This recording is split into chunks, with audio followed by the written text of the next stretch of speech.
დიაურონის სიცოცხლის ყვავილი. შავი ზღვის სანაპიროზე ერთ ქალაქში პატარა ელენე და დაჩი ცხოვრობდნენ. ისინი ხშირად დროს ბებოსთან და ბაბუასთან ატარებდნენ. მაგრამ ერთ დღეს გაიგეს, რომ ბებო ავად გამხდარა და მხოლოდ სიცოცხლის ყვავილი, დიაურონი გამოაჯამრთელებდა. ბავშვები შეწუხდნენ, არ იცოდნენ როგორ მოქცეულიყო. აქამდე არც კი გაეგოთ სიცოცხლის ყვავილის არსებობის შესახებ. ამ ფიქრებში ბავშვებს შემოახამდა და დადარდიანებულებს ჩაეციდა.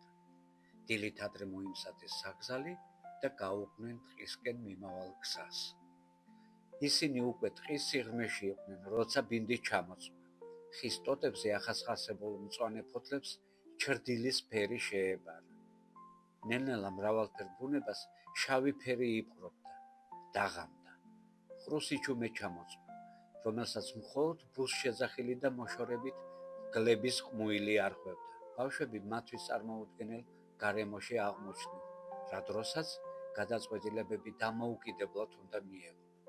ორთავეს ეშინოდა, თუმცა საწადლის მიღწევის და ამოუცნობის ამოცნობის სურვილი იმდენად დიდი იყო, ხმამაღლა ამის შესახებ არც ერთი საუბრობდა.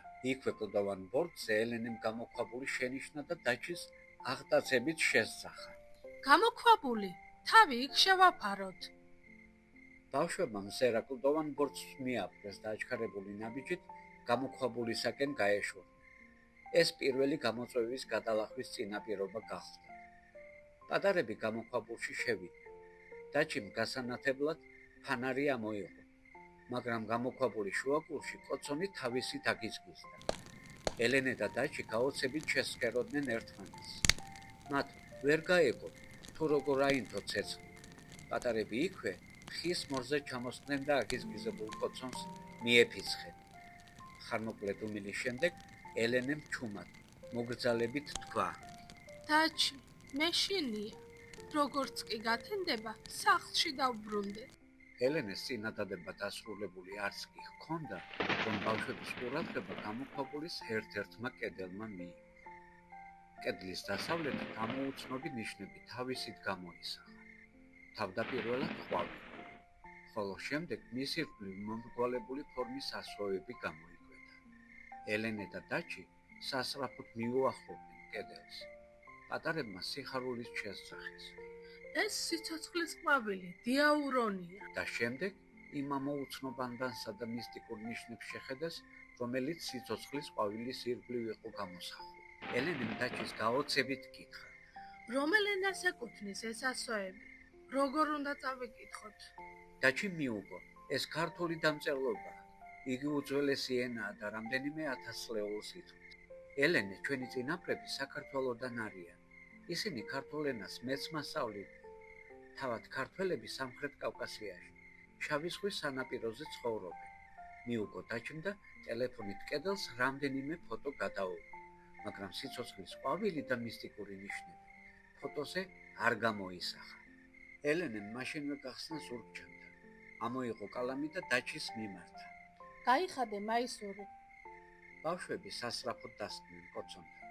დაჩი მიუშვირა ზურგი და ელენემ სიცოცხლის ყვავილისა და ნიშნების შიშველ სხეულზე ფრთხილად გადატანა დაიწყო.